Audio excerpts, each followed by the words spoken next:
Bom, por falta de agentes, o IBGE vai prorrogar os trabalhos de coleta em campo do Censo 2022. Quem está com a gente agora ao vivo é a Camila Yunes. Boa tarde. Bom dia, Camila. Seja bem-vinda. Quais são as consequências aí desse atraso, Camila? Oi, Cláudia. Muito bom dia para você, para todos que nos acompanham aqui no Jornal da Manhã, segunda edição. Cláudia, são várias consequências, né? Porque o governo usa os dados do IBGE para tomar decisões a respeito de políticas públicas. Então, são muitas consequências nesse sentido. Tem a questão também do Tribunal de Contas da União, que utiliza os dados do IBGE para fazer aquela divisão do fundo de participação dos municípios. Então, o IBGE, ele acredita, esse atraso da entrega desses dados a dois fatores. Um deles é a falta de recenseador e o outro é que muitos brasileiros não estão respondendo aí ao censo de 2022, esse último censo. Essa maior recusa em responder ao censo em locais de comunidades e também em locais em que há um extrato social muito mais elevado. Essa questão com relação a dificuldade de contratar, ela é muito maior em regiões do Sudeste, Centro-Oeste e também do Sul. Tem uma expectativa, pelo menos com relação a essa questão da contratação, que é o seguinte, Cláudio, tem uma medida provisória que ela desobriga a necessidade de fazer concurso público para contratar.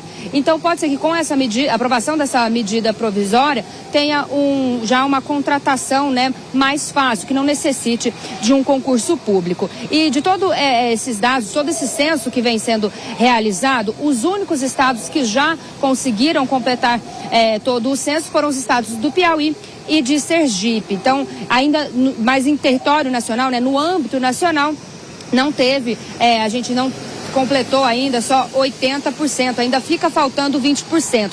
Começou esse censo no início do mês de agosto, era para ter terminado em outubro, aí falaram que terminaria agora no mês de dezembro e agora jogaram para o início do mês de janeiro, justamente por conta dessa falta de pessoas trabalhando e também porque o pessoal não tem respondido muito. Mas, segundo o Instituto Brasileiro de Geografia e Estatística, pode ser que desses 20% que estão faltando, desses dados, pode ser que 10% seja entregue agora no final desse mês de dezembro, viu, Cláudia?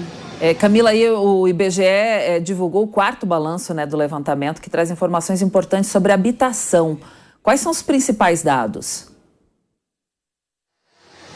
Olha, Cláudia, tem um dado preliminar ainda com relação a pessoas que moram em situações que no termo do IBGE é esse seguinte termo, aglomerados subnormais, que são locais irregulares com serviços básicos, serviços públicos básicos precários, as favelas, comunidades. E segundo esse dado do IBGE, a gente tem 12.337.000 pessoas vivendo nessas condições. Então esse é um dado preliminar aí do IBGE com relação a essa situação de habitação, Mais de 12 milhões de pessoas é um número significativo de pessoas morando nessas condições irregulares que a gente sabe que é muito complicado, tem muitas consequências sociais, Cláudia?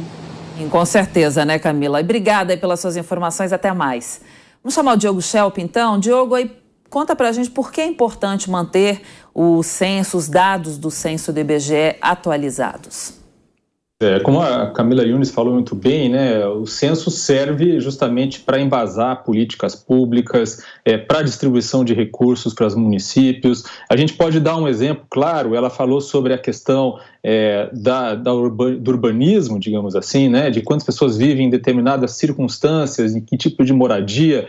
Isso é muito importante justamente para fazer políticas públicas nessa área de saneamento básico, por exemplo. Eu já respondi o censo e eles fazem perguntas importantes nesse sentido. Eles perguntam, por exemplo, como é feita a coleta de lixo naquela residência, se a residência tem acesso à água encanada, esgoto, qual é a energia, o que a casa, a pessoa, a família tem à disposição nesse sentido em termos de serviços públicos. Isso é muito importante, então, para definir essas políticas públicas. Essa relativa recusa de algumas pessoas de responder as perguntas. Obviamente tem um componente aí de incompreensão da importância do censo, mas também de preocupação com segurança, que é algo que aumentou muito nos últimos anos, né? As pessoas têm um certo receio de receber uma pessoa estranha e dar informações que às vezes são muito pessoais. Por exemplo, a pergunta sobre a renda familiar.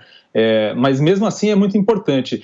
Lembrando que os recenseadores, eles trazem consigo uma identificação com QR Code. Então a pessoa pode, para conferir se aquela pessoa é realmente um recenseador do IBGE, ela aponta o celular para esse QR Code e consegue acessar e ter acesso à identificação daquele recenseador para ter a garantia de que ela está realmente atendendo uma pessoa que trabalha para o IBGE. Eu estava lendo reportagens aqui de 1970, quando foi feito um censo demográfico no Brasil, e aí tem uma história curiosa de um recenseador em Minas Gerais, naquele ano, que teve que ser hospitalizado porque ele tomou 50 xicrinhas de café em pouquíssimo tempo. O que acontece? As pessoas recebiam os recenseadores com toda aquela hospitalidade brasileira, né? E ofereciam um café, e aí o recenseador foi aceitando, né, o café de cada casa e passou mal de tanto café. Então, hoje em dia, aparentemente, a situação é outra. Naquela época eram 90 milhões, um pouco mais de 90 milhões de brasileiros, agora são mais de 215 milhões, o censo vai indicar o verdadeiro número, e, obviamente, era uma realidade bastante diferente. Então, é preciso receber os recenseadores com toda a hospitalidade possível e dar as informações necessárias.